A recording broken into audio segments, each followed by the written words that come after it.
Hello, in this video I'm taking another departure from my usual fixing of cars, and I'm going to be discussing the mineral salt, common table salt that you find in our diets.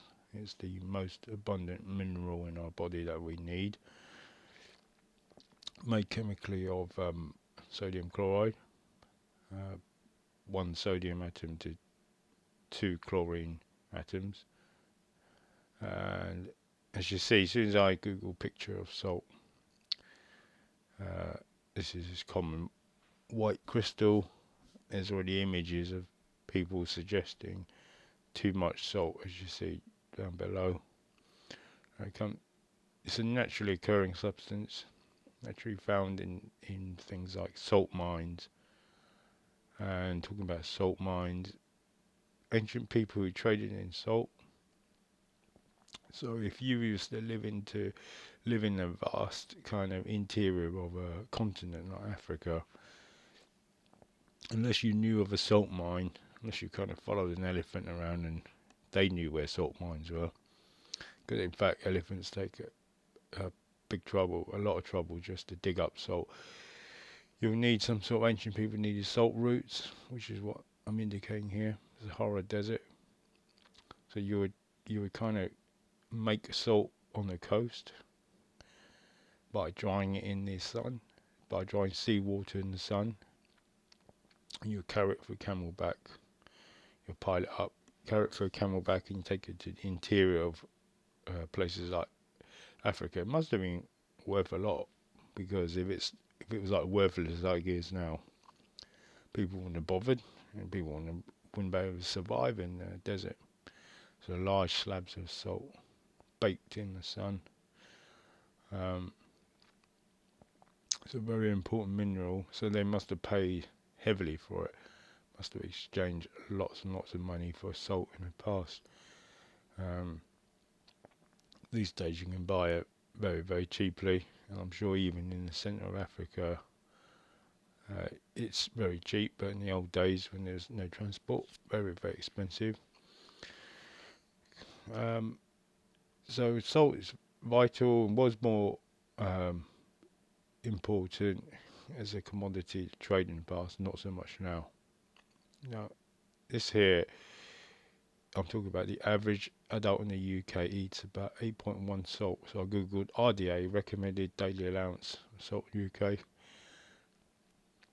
So 8.1 grams of salt, or 3.2 grams of sodium a day. 6 grams of salt is what is recommended.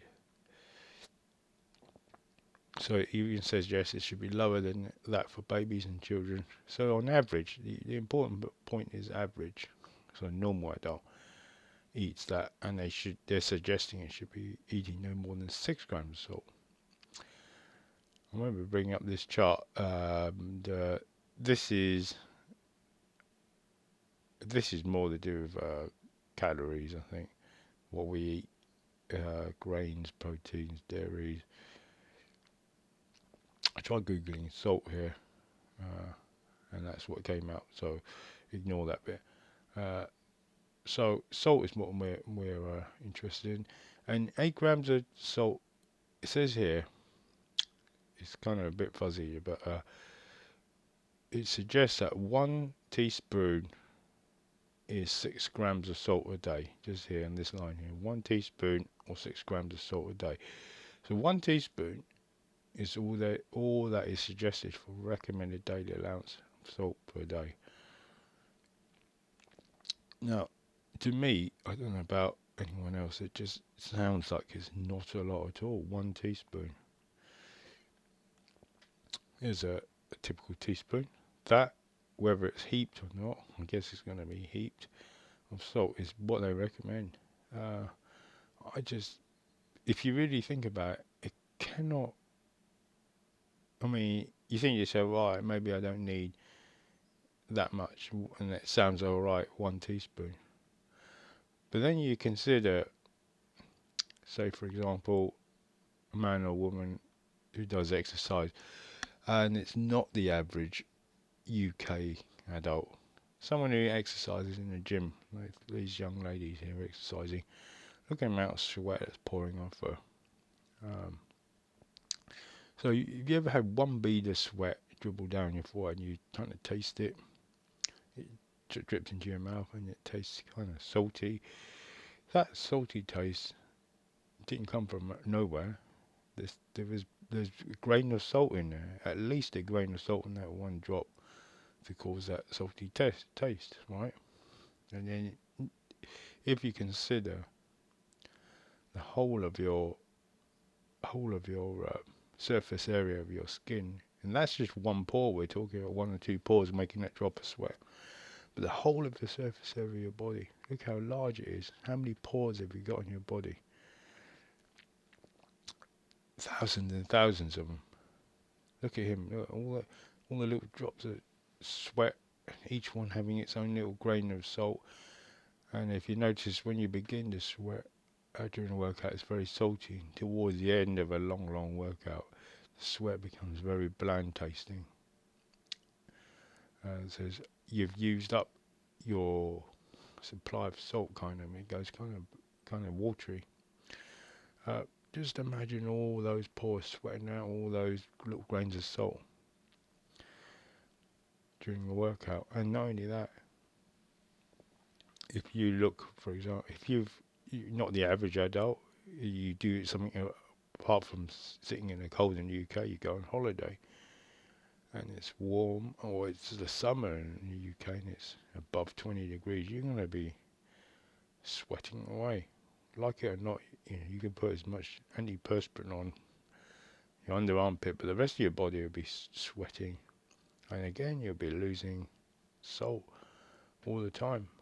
And when you say not average UK adult, it could be just something like you have an active life and you walk the dog 3 times a day. Every time you walk the dog, even in winter, you're going to be breaking out some sweat, breaking out some salt.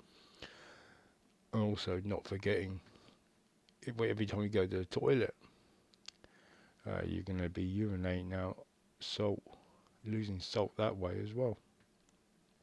So all the time, salt is needed in our body, and we're urinating out, we're sweating out by bucket loads, and it's a normal kind of thing that happens to us.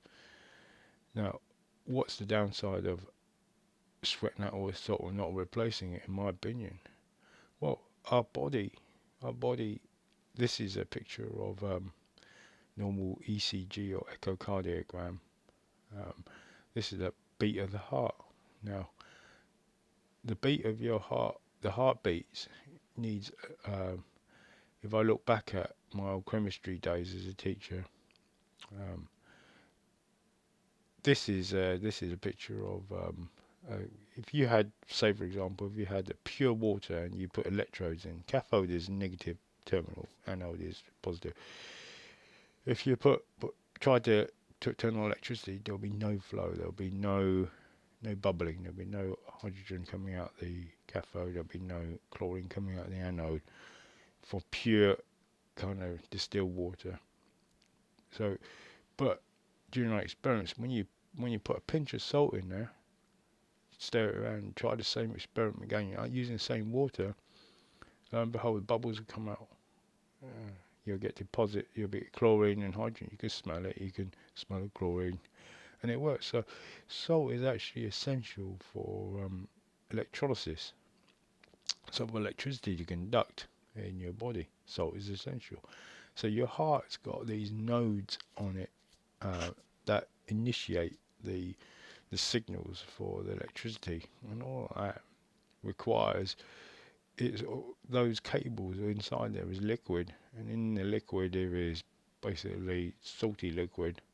Requires some sort of salt to conduct electricity, and the more salt you have, the more it's going to easily conduct. It's more of a better conductor.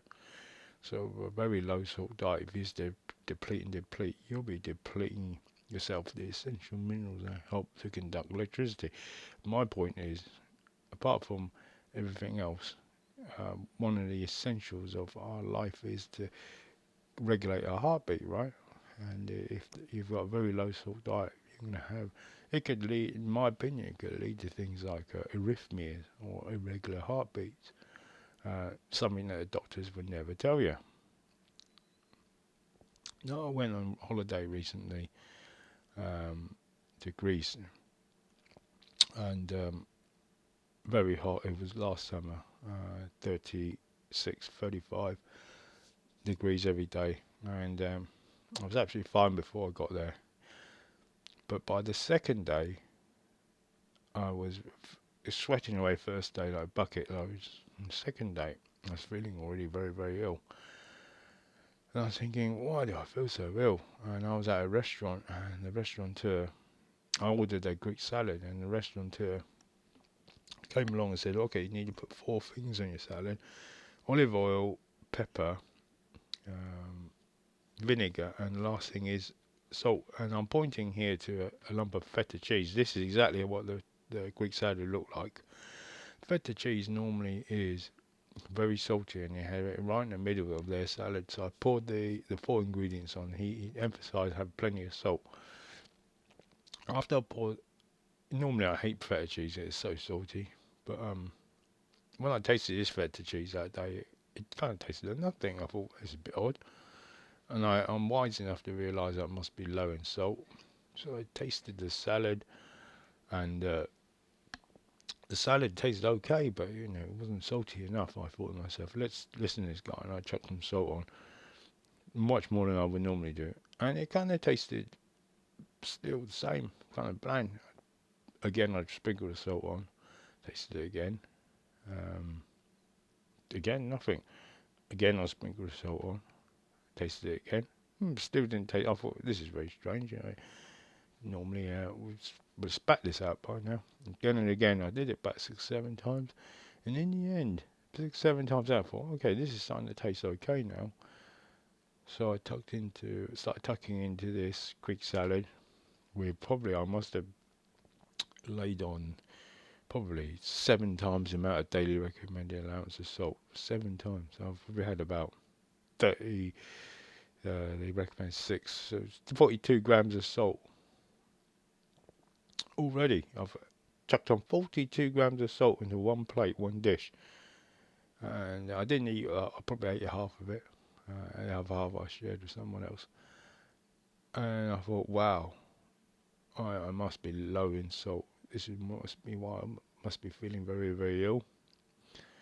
And I tell you, I had an immediate spring back into my step. So immediately afterwards, eating the Greek salad with all this salt in it,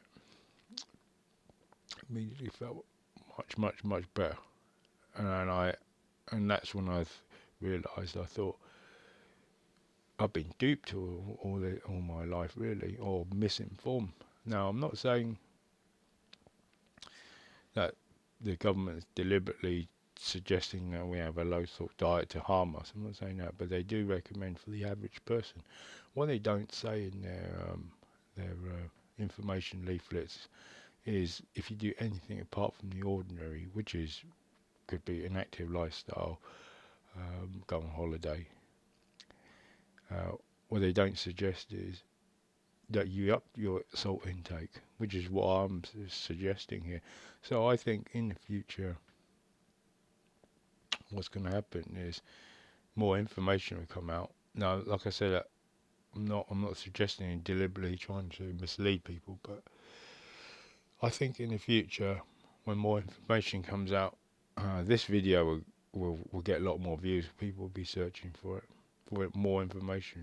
Why do they feel so sick when they're on holiday, etc., and that kind of thing. So I'm not a doctor, and obviously, if you've got any kind of medical condition, always refer to your doctor. And if you're on a low salt diet as prescribed by your doctor or anything like that, always talk to your doctor before upping the intake. But me personally, I think if you have more salt, as long as your kidneys are healthy, you're just going to excrete it in urine.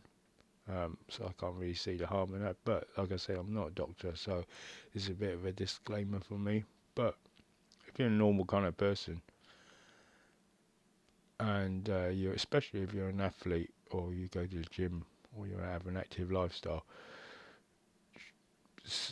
I suggest that it could benefit you greatly uh, if you have a moderate, more of a moderate amount of salt in your diet, and do eat add as much to taste is what I say. Let your taste buds be the guide. Okay, thank you for watching. If you are already a subscriber, thanks for being a subscriber. And if you've just stumbled in and watched it, please consider hitting a like button and subscribe button. And thank you all for watching.